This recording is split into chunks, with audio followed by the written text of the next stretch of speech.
ain't take Danni that long to betray Karen's trust. And Andi and Sabrina are in trouble at work. What's good, y'all? It's your good sister Erica Vane coming to you right here on Erica Vane TV with another Sistas video. And in this video, I am breaking down the synopsis for season 7, episode number 4, titled Death Becomes Them. If you're new here, hit that subscribe button and turn on your bell notification so you don't miss out on any of my sisters' content and conversation. And as of course, all of the synopsis are listed on ericavane.com for you to read for yourself, child, so that you can stay up to date and in the know. Okay? But the synopsis reads, Andi and Sabrina find themselves having to compete with workplace rivals. Danni betrays Karen in favor of Zach and Fatima.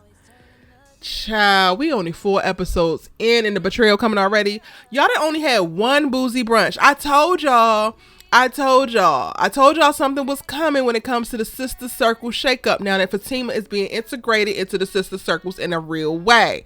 She is going to start to get to know the girls. Her allegiances might align a little bit differently.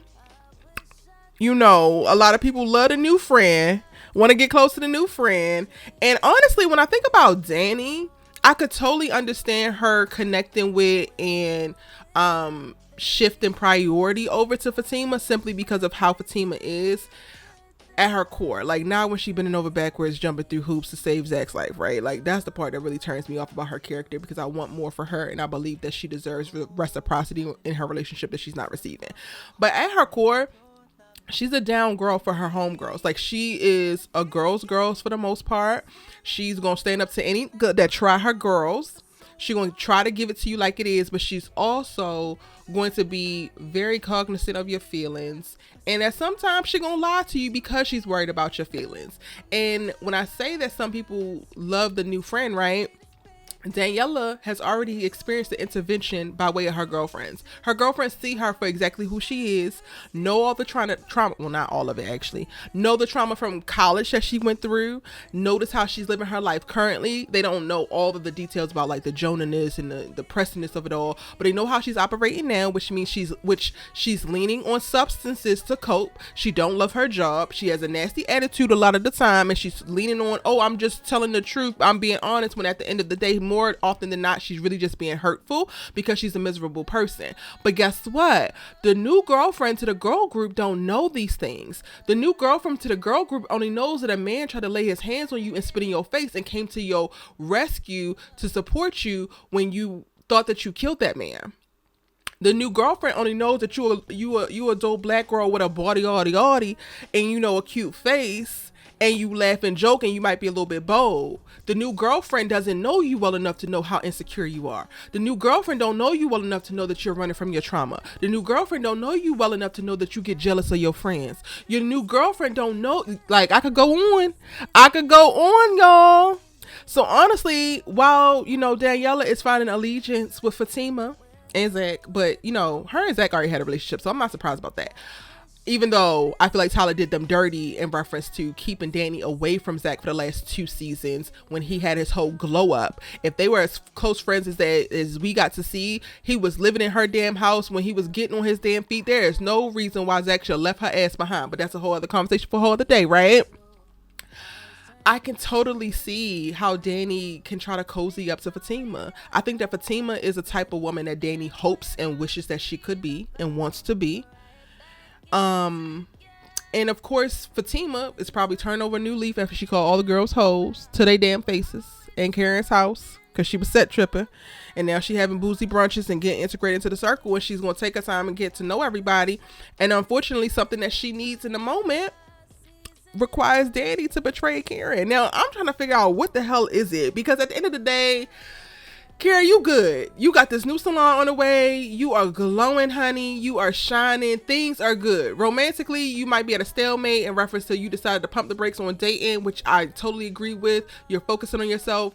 All you need is yourself, your baby, and the Lord. There is pretty much nothing that Daniella holds that she can give to Fatima that is a slight to you. She has literally no power.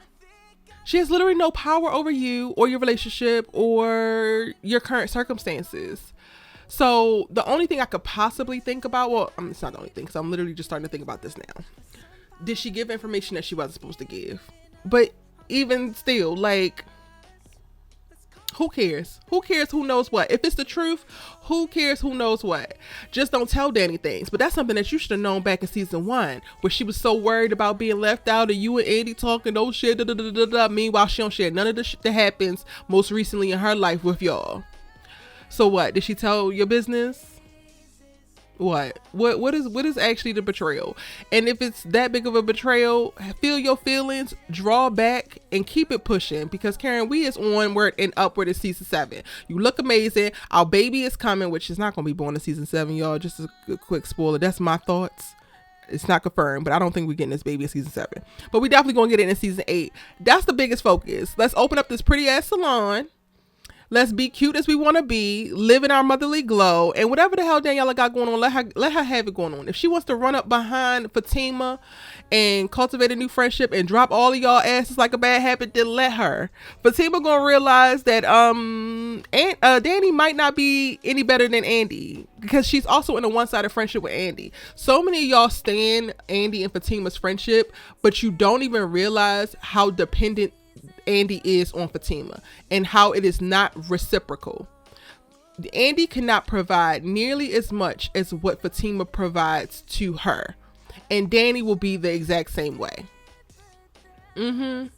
But y'all, that's a conversation that y'all not ready for. Y'all not ready to see that the two girls that she probably could benefit the most from being friends with, which would be Karen and Sabrina, are probably the ones that she's not going to actually develop a closer relationship with, because the needy ass ones are the ones who are going to occupy all her damn time.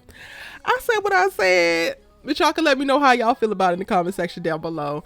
Now, Andi and Sabrina find themselves having to compete with workplace rivals. I don't know for Andi if this is Hayden. I did already do a video, y'all, talking about is Andi or Hayden about to get fired.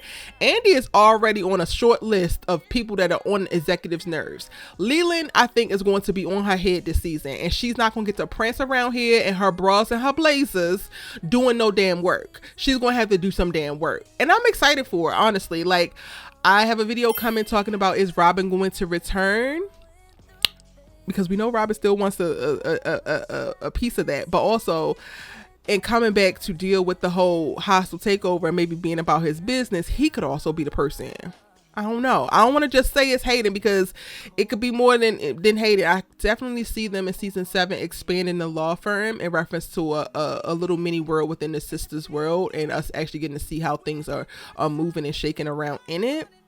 And then when it comes to Sabrina, I think that this is the manager. So now she's an assistant manager. At the branch that her and Maurice used to work at, she was the manager. But she's getting moved to the downtown branch, which we learned in season 6, and she's now the assistant manager. So the workplace rival that I think that she's about to have problems with is going to be her manager. And watch, it's going to be a case that Sabrina does her job way better than this woman, and this woman knows that Sabrina is better at it than her, and she got smoke for her. But guess what? It's going to be no sweat off Sabrina's brow, because she does this. She's that girl. She's always going to be that girl. And I don't give a damn who you are, Miss Manager. You're not going to be able to shake her at her core. Okay. Those are all my thoughts for the synopsis for Death Becomes Them, episode 4 from season 7, which will be premiering on January 24th, 2024. Y'all let me know what you think. Read the synopsis and tell me what your predictions are. What are you most excited to see? What are you maybe least excited to see? Let me know all of that and more in the comment section down below. It's your good sis you love to talk TV with, and YouTube says that this is the video that is perfect for you to watch next. So let's go ahead and get into it and stop playing.